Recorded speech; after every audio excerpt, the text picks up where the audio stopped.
Commanders Nation, get ready for the earthquake. The management is considering bringing in the son of a legend to give our QB a deadly weapon, while the desperate Browns might gift us additional picks for our 29th selection. But beware! Our star running back might be packing his bags in a move that splits the fan base. The next 72 hours will be crucial. You won't see this information on other channels. Subscribe now and hit the bell, because the Commanders are about to change the NFL landscape forever. I want to talk about something that could completely transform our offense. The son of Jason Taylor, that Hall of Fame legend, is on our team's radar for the upcoming draft. Mason Taylor, that tight end from LSU, who's coming off his best college season with 546 yards and 55 receptions, could reunite with his former teammate, our quarterback Jaden Daniels. Bucky Brooks from NFL.com is clear about it, and I totally agree with him. This move makes all the sense in the world to unlock the true potential of our offense. Why? I'll tell you this. The chemistry that already exists between Daniels and Taylor is pure gold, something that can't be taught or manufactured. Think about what it would mean for our passing attack. We already have Zach Ertz, a proven veteran, but Taylor could be his apprentice for a year before taking the reins in 2026. This is exactly the kind of future planning we need. Now I ask you, don't you think adding another lethal weapon for Daniels is exactly what we need to secure another deep playoff run? With Samuel and Tunsil already added this offseason, our offense is already scary. But with Taylor, we could be truly unstoppable. This kid isn't just any prospect. He has Hall of Fame DNA running through his veins. His father was one of the best defenders of his generation, and Mason has all the tools to become a star in his own right. The big question is, should we use a draft pick on a tight end when our defense still has holes that need to be filled? I think that when you have the chance to reunite a quarterback with a receiver with whom he already has proven chemistry, you have to take it. That kind of instant connection could be the difference between a good offense and an elite one. This draft class of quarterbacks isn't particularly impressive, but that could end up being a blessing in disguise for us. Rumors are swirling, and they might be music to our management's ears.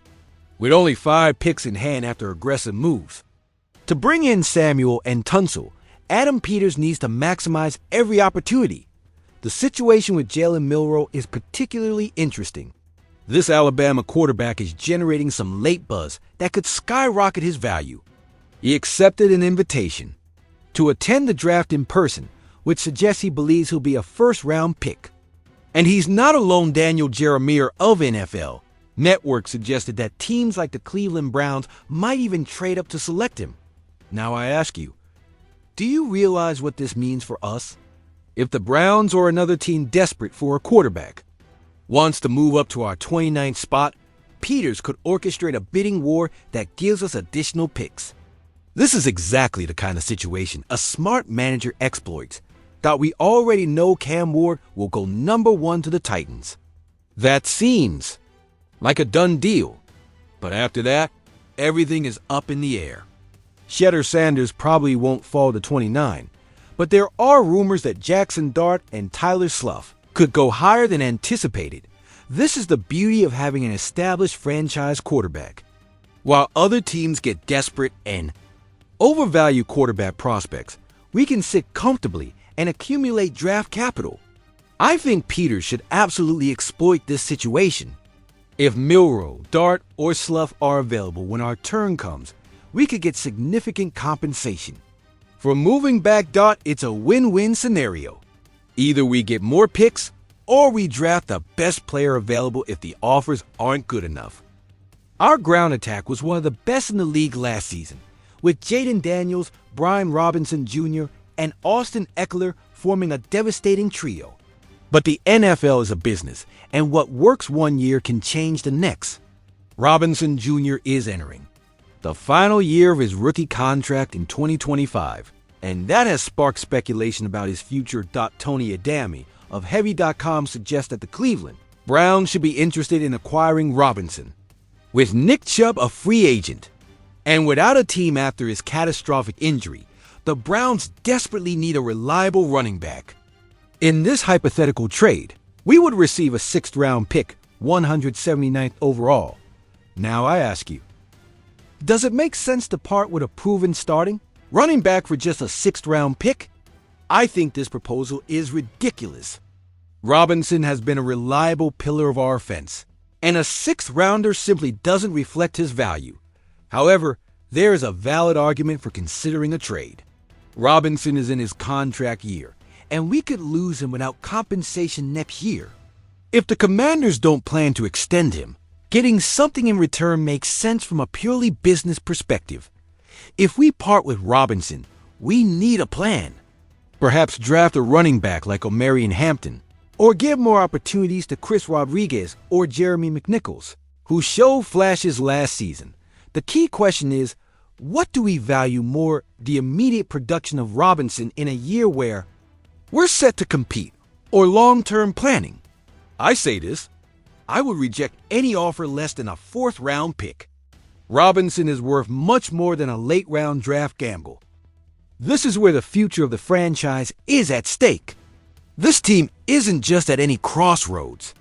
We're talking about decisions that will determine if we are serious contenders or if we fall back into the abyss of mediocrity.